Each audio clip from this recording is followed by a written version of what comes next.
오늘은 하이델베르크 요리문답 강의 56번째 시간이고요. 제 10계명입니다. 오늘 우리가 읽었던 함께 말씀을 받은 이 출애굽기 20장 17절의 10번째 계명은 10계명을 완성하는 그러한 계명입니다.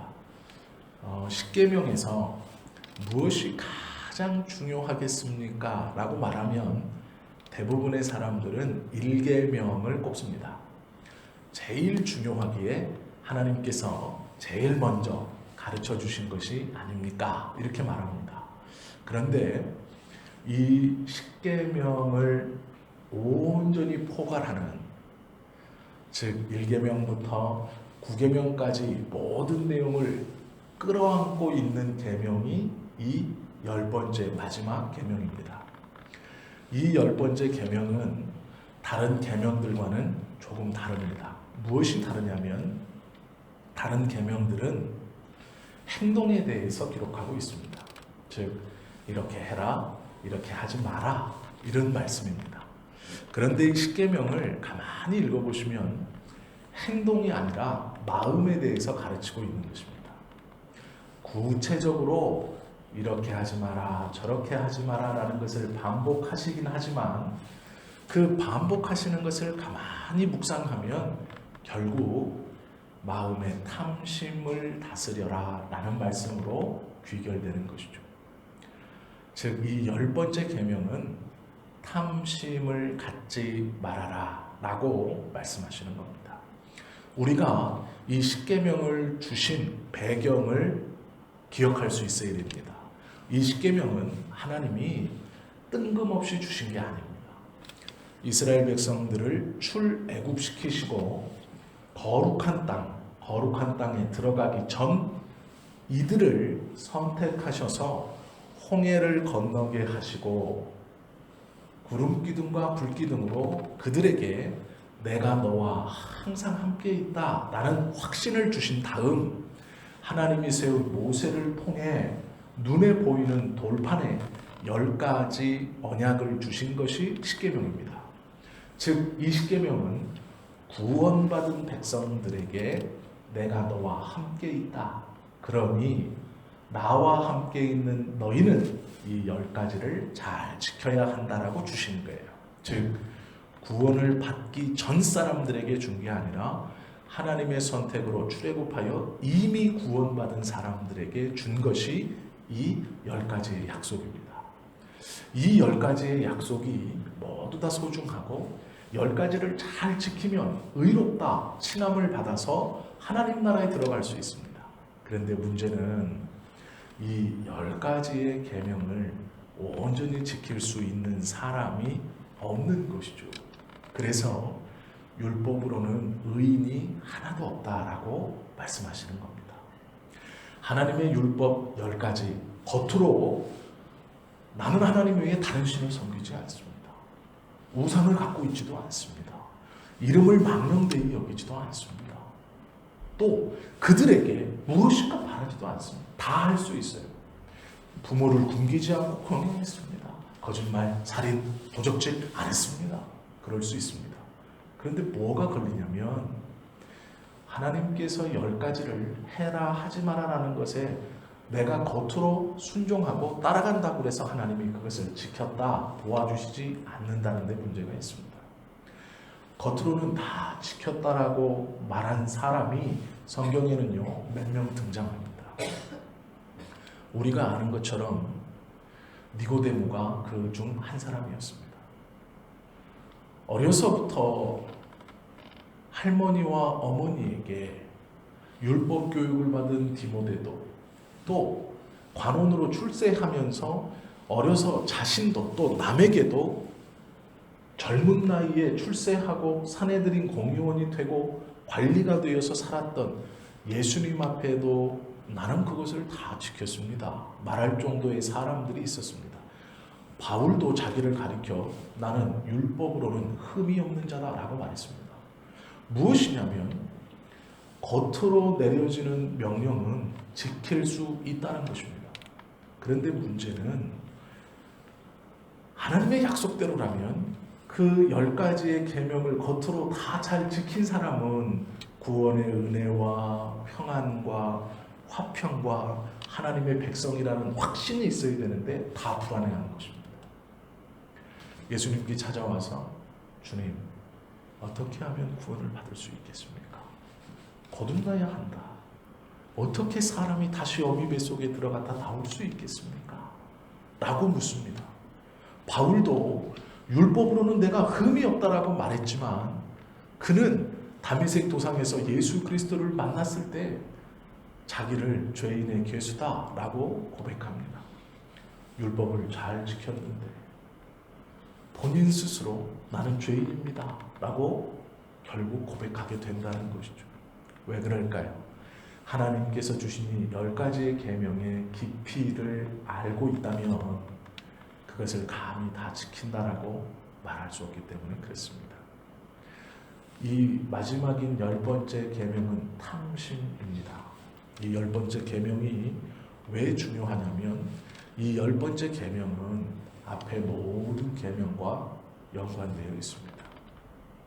결국 피조물처럼 하나님을 섬기는 것을 우상숭배라고 성경은 말하고 있는데요.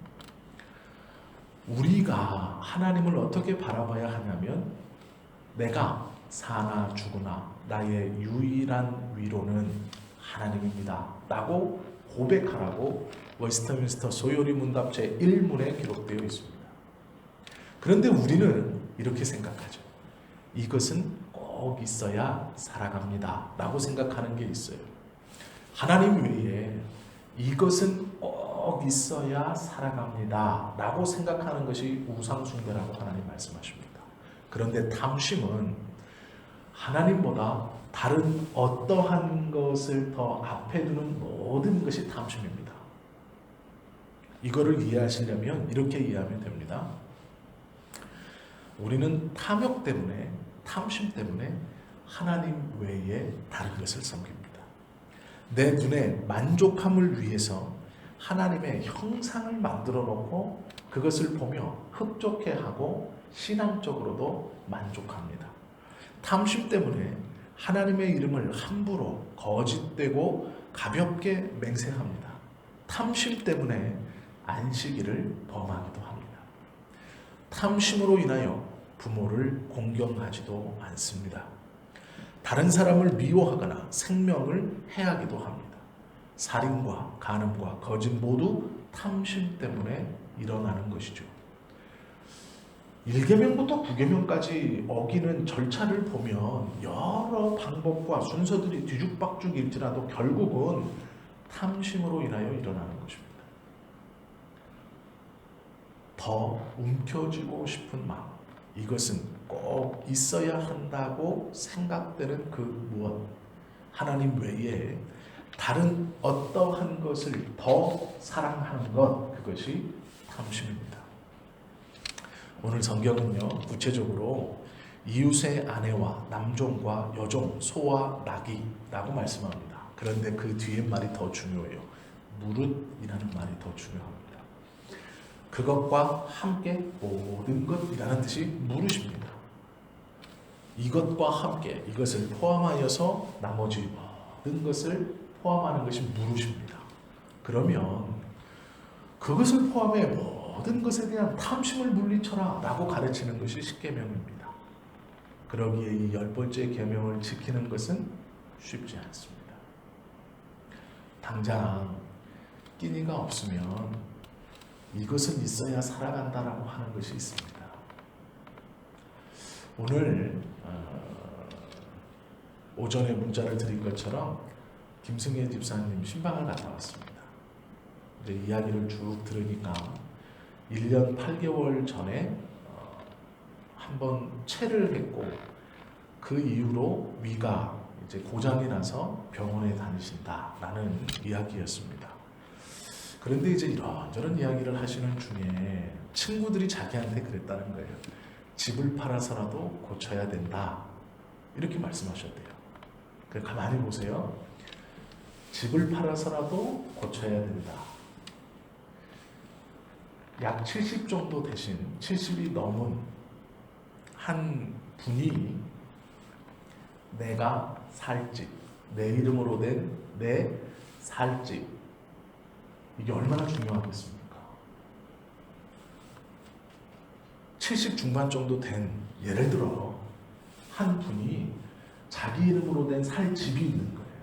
그럼 이 살 집은 뭘까요? 이분에게 노후를 준비하는, 남 눈치 보지 않고 편하게 잠을 잘 수 있는 매우 소중한 겁니다. 그런데 몸이 아프니까 뭐라고 친구들이 말을 해줬냐면 집을 팔아서라도 고쳐야 된다, 이렇게 말했다는 거예요. 그러면 그 병을 고치는 것이 집보다 중요하다는 걸까요? 안 중요하다는 걸까요? 중요하다는 뜻이에요. 성경에도 비슷한 이야기가 있습니다. 농부가 남의 밭을 갈다가 그 밭 가운데서 보화를 발견했습니다. 그때 이 농부가 어떻게 행동하냐면 그 보화를 덮어두고 자기 집으로 갑니다. 그래서 논밭을 팔아 뭘 사죠? 이 밭을 삽니다. 왜요? 자기가 가지고 있는 것보다 이것이 더 귀중하기 때문에 그렇습니다. 즉, 탐심의 문제는 무엇을 귀중하게 여기느냐, 나의 우선순위가 무엇이냐 라는 것을 온전히 먼저 자리 잡는 것이 중요하다라는 것이죠. 출애굽에 보면 하나님은 이스라엘 백성들을 광야 40년을 돌게 하셨습니다. 그런데 우리가 생각할 때는요, 이렇게 생각하실 수 있어요. 이스라엘 백성들이 홍해를 건너서 광야를 쭉 돌아오면서 40년을 돌기 전에 가데스 바냐에서 정탐꾼을 들여보내고 이 정탐꾼이 40일을 정탐한 후에 돌아와 보고를 합니다. 12명이. 그리고 그 보고에서 10명이 부정적인 보고를 하고 여호수아와 갈렙만이 긍정적인 보고를 합니다. 그런데 백성들은 누구 편이었느냐? 어떤 말에 이끌렸느냐? 우리가 아는 것처럼 10명의 정탐꾼의 말을 듣고 하나님과 모세를 원망했습니다. 그리고 40년을 그 광야에서 뱅글뱅글 돕니다. 그러면 이 이야기에서 이스라엘 백성들이 40년 광야를 돈 이유가 뭘까요? 하나님을 원망해서? 모세를 원망해서? 10명의 정탐꾼들의 보고가 처음부터 잘못돼서? 성경은요, 그 이야기를 해주고 있는데요, 이게 중요한 이야기이기 때문에 우리가 한번 찾아보겠습니다. 신명기 8장 2절 3절 말씀 한번 보십시오. 신명기 8장 2절 3절 말씀을 한번 보십시오.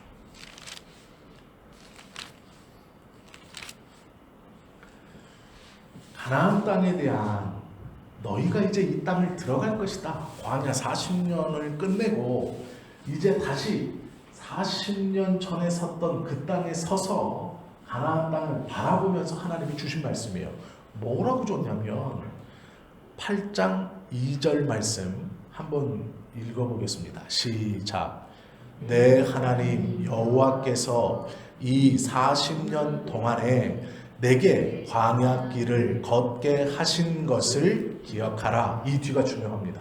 시작. 너를 낮추시며 너를 시험하사 내 마음이 어떠한지 그 명령을 지키는지 지키지 않는지 알려하시리라.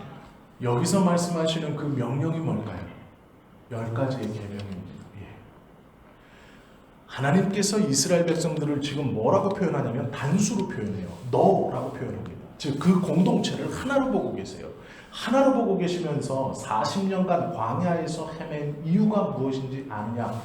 네가 그 계명을 무엇으로 지키는지 겉으로가 아닙니다.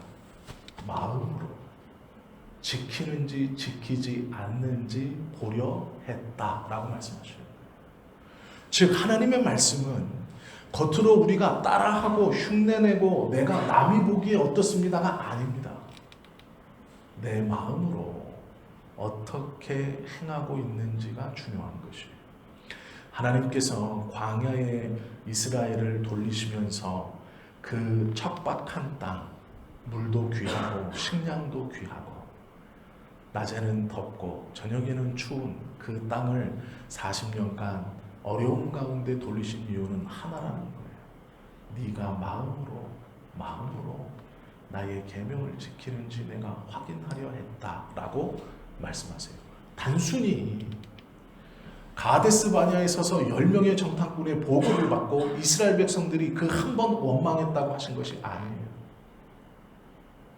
하나님의 마음은 너희가 마음으로, 즉 진실로 내 계명을 지키는지 내가 확인하려 했다라고 말씀하세요. 그러면 우리가 믿음을 가지고 살아가면서 주님의 말씀을 겉으로 지킬 수는 있습니다. 그런데 정말 하나님 앞에 인정받는 것은 무엇일까요? 우리의 마음으로도 그렇게 믿고 그렇게 지켜가냐라는 것입니다. 겉으로 지키는 것은 이야기할 수 있어요. 볼 수 있습니다. 노골적으로 얘기해 봅시다. 우리가 한번 생각해 보십시오. 연금이 한 400만 원, 500만 원씩 나오고 내 살집이 있고 건강합니다. 그러면 수요 예배 못 나올까요? 나올 수 있어요. 금요 예배 못 나올까요? 나올 수 있습니다. 주일 오전 오후 예배 못 지킬까요? 지킬 수 있습니다. 왜요? 아무런 걱정이 없잖아요. 건강하죠. 경제생활 어렵지 않죠. 신경 쓸 것 없죠. 평안하면 신앙생활도 평안한 겁니다. 그런데 문제는 우리의 삶이 그렇게 평안한 적이 거의 없습니다. 경제적으로 좀 살만 하면 몸이 고장납니다. 몸이 건강하면 돈을 벌어야 되는지 돈이 없어요. 돈도 조금 모았고 건강도 좀 괜찮으면 새끼가 속색입니다. 새끼도 속이 안 썩이면 뭔가 또 하나 부족하게 돼요. 나머지 것이 다 평안하면 희한하게 목사하고 사이가 안 좋아집니다. 뭔가 꼭 걸려요. 평안할 데가 없습니다. 왜 그럴까요? 그것이 평안하다고 하나님 앞에 나오지 않는 것이 아니라는 겁니다. 내가 건강도 좋고 경제적인 것도 좋고 자녀들도 말 잘 듣고 노후도 문제없고 목사와도 사이가 좋고 교우들과도 사이가 좋아서 신앙생활 열심히 한다. 천만의 말씀이에요. 안 됩니다. 그렇게 되면 참 잘할 것 같죠? 아니요, 그렇지 않습니다.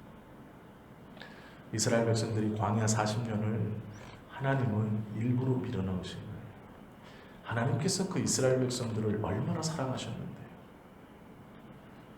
바로 가나안 땅으로 들여보내실 능력도 있으신 분이세요. 그런데 40년을 돌리심은 그들의 마음으로 하나님을 경외하느냐라는 거예요. 그것이 40년이 걸렸다는 겁니다. 너희가 광야에서 아무것도 없이 그렇게 힘들고 어려운 생활을 반복하면서 나만을 바라보고 나를 중심에 두고 내 계명을 마음으로 기뻐하며 지킬 수 있는가를 보시기 원하셨다는 것이죠. 하나님이여 우리를 어떠한 어려움과 아픔 가운데 밀어넣으실 때가 있어요. 그것이 경제적인 문제일 수 있고 때로는 자녀들의 문제일 수 있고 건강의 문제일 수 있고 교회와 목회자와의 문제일 수도 분명히 있습니다.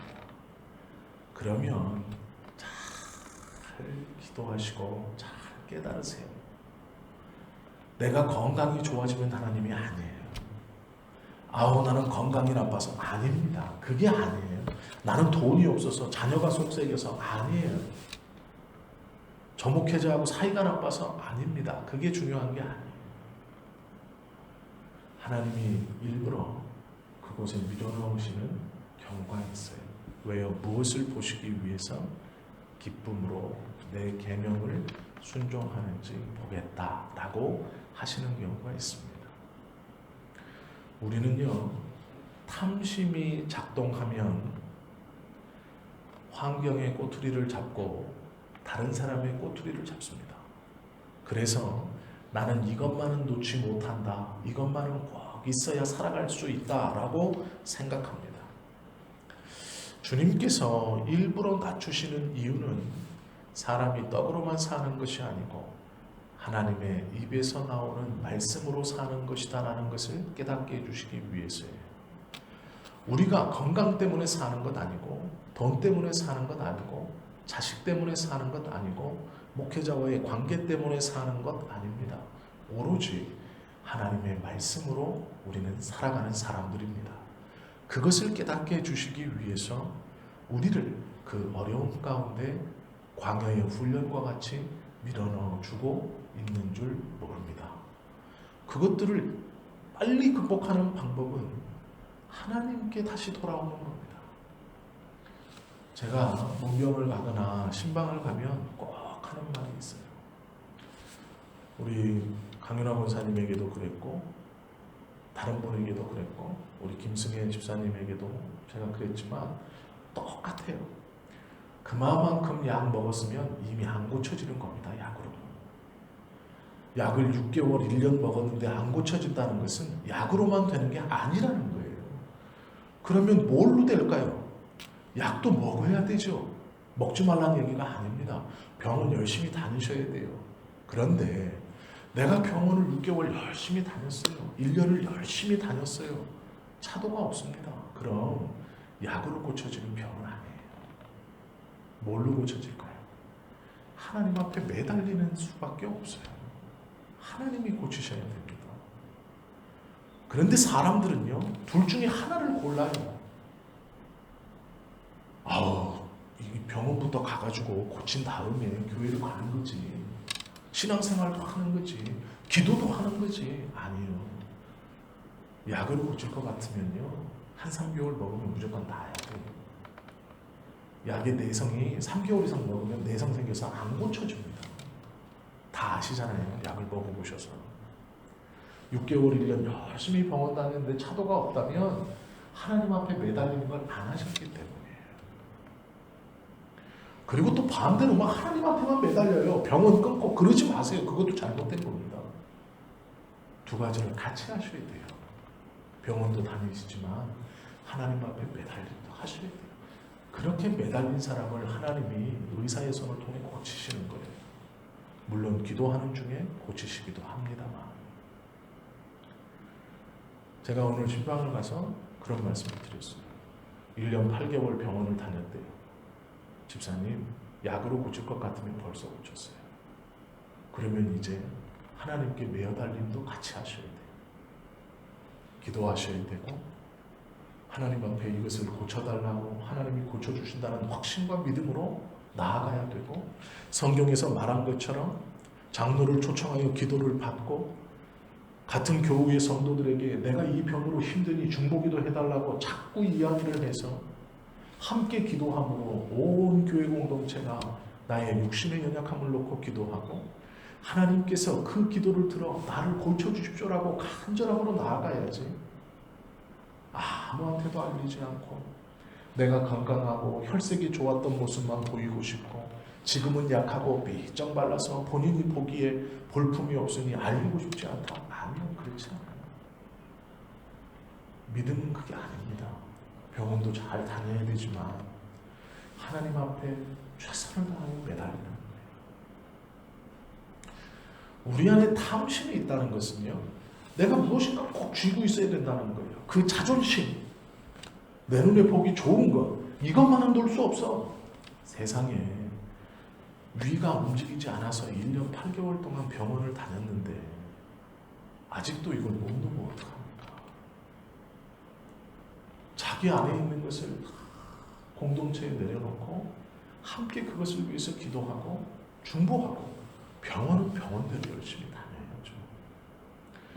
우리 김승희 집사님 많이 아니에요.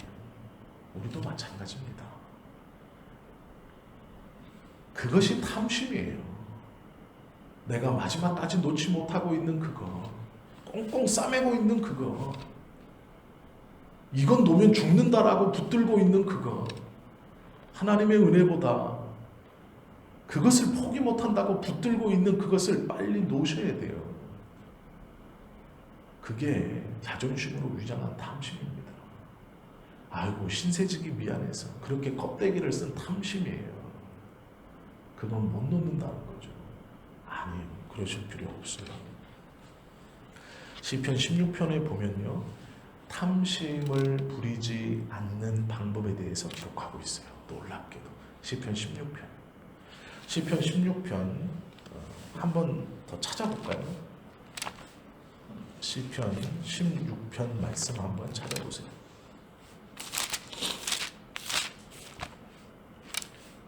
시편 16편 4절 말씀, 6절 말씀만 볼게요. 시편 16편 6절 말씀 한 절 읽습니다. 시작. 내게 줄로 재어준 구역은 아름다운 곳에 있으며 나의 기업이 실로 아름답도다. 5절 말씀 보세요. 5절. 나의 산업과 나의 잔의 소유기심이 나의 은빛을 지키시나이다. 자, 나에게 자로 재어서 분깃을 주신 분이 누구시래요? 여호와시래요. 그리고 자로 재어서 나에게 주신 그 분깃을 지키시는 분이 여호와시래요. 이게 탐심을 물리치는 방법이에요. 무슨 말일까? 착각하시면 안 돼요. 하나님이 나에게 주신 것이 남들보다 소출이 많아서 좋은 밭일까요? 아니에요. 하나님이 나에게 준 분깃이 남들은 하나 심어서 10개라는데 나는 막 100개나 나요. 그래서 지금 이 시편 16편에서 시인이 하나님이 내게 준 분깃이 아름답고 좋습니다, 기름집니다 라고 고백하는 걸까요? 아닙니다. 그게 아니에요. 어쩌면 그 밭은 다른 사람 10개 나는데 5개만 나는 밭일 수도 있어요. 다른 사람은 약 100평인데 나는 한 30평일지도 몰라요. 소출이 많아서 아름다운 밭이 아니에요. 풍광이 좋아서 아름다운 밭이 아니에요. 그 밭을 하나님이 주셨기에 가장 좋은 밭인 거예요, 나에게. 그 밭을 하나님이 주셨기 때문에 좋은 밭인 거예요. 그 밭을 주님이 붙들고 계시기에 좋은 밭인 거예요. 생각만 해도 지긋지긋한 우리 가정, 아니요. 하나님이 우리에게 주셨기에 가장 좋은 가정입니다. 내 자녀, 하나님이 나에게 허락하셨기에 가장 이쁜 자녀들인 거예요. 내가 가지고 있는 그 작은 것들, 남들과 비교해서 보잘것없을지 모릅니다. 그러나 하나님이 자로 재어 나에게 주신 것이기 때문에 가장 아름답고 가장 좋은 밭입니다. 그것이 시편 16편의 고백입니다. 우리가 탐심을 부리지 않는 방법은 하나님께서 주신 것이기에 아름답고 소중하다는 것을 기억하는 것입니다. 그것이 하나님께서 원하시는 것입니다. 광야 생활을 통해서 가르쳐 주시고 또 시편 16편에서 우리가 깨달아야 하는 것은 하나님 외에 어떠한 것을 앞에 두는 것은 탐심 때문입니다. 그것이 십계명에서 경계하고 있는 10번째의 계명이에요. 탐심을 가지면 안 된다라는 거예요. 그 탐심을 갖지 않는 방법은 하나님이 나에게 주셨다라는 믿음을 가지고 있는 겁니다. 그러기에 가장 좋은 것이 가장 아름다운 것입니다. 누가복음 16장 13절에 보면 사람이 하나님과 재물을 겸하여 섬길 수 없다라고 기록하고 있어요. 재물을 버리라는 얘기가 아니고 하나님보다 앞에 두지 말라라는 것이죠. 시편 16편의 기자는 이렇게 고백하며 끝냅니다. 자기의 신앙 고백을 하나님만을 섬기라. 우상에게 절하고 예물을 드리는 자는 저주를 받을 것이다. 우리 하나님이 내게 준 분깃이 가장 아름다운 것이라. 하나님은 그 분깃을 지키시고 나에게 은혜로 베풀어 주실 것이기 때문이다 라고 노래합니다. 그러면서 결국에는 하나님이 주신 분깃을 가장 아름답고 귀하게 여김으로 어디까지 나아가냐면 하나님의 나라를 소망하고 그 나라를 기쁨으로 기다리며 맞이하는 데까지 나아가요.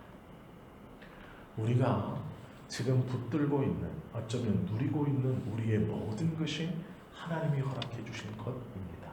그것을 귀하게 여기는 그 사람은 탐심을 멀리할 수 있어요. 하나님이 주신 것이기에 비교할 것이 없고, 하나님이 주신 것이기에 감사할 수 있기에 남과 비교하여 억지로 남의 것을 빼앗아 가지려고 하는 마음을 버릴 수 있는 것입니다. 운명론처럼 그 자리에서 만족하라라는 말씀이 아니에요. 아유, 가난도 팔자지 뭐, 이렇게 못 사는 것도 팔자지 뭐, 어쩔 수 없지 뭐. 아니요, 그 말이 아니에요. 그 말씀이 아닙니다. 하나님께서 우리에게 주신 것을 귀하게 여김은 창세기에서 분명히 말씀하셨어요. 생육하고 번성하라라고 말씀하셨어요. 포기하는 것이 아니에요. 주신 것을 경작하여 불리고 지키고 보호하고 아끼는 겁니다.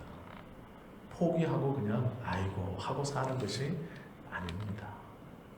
오늘 우리가 함께 본 이 마지막 10번째 계명을 꼭 기억하십시오. 탐심을 버리는 겁니다.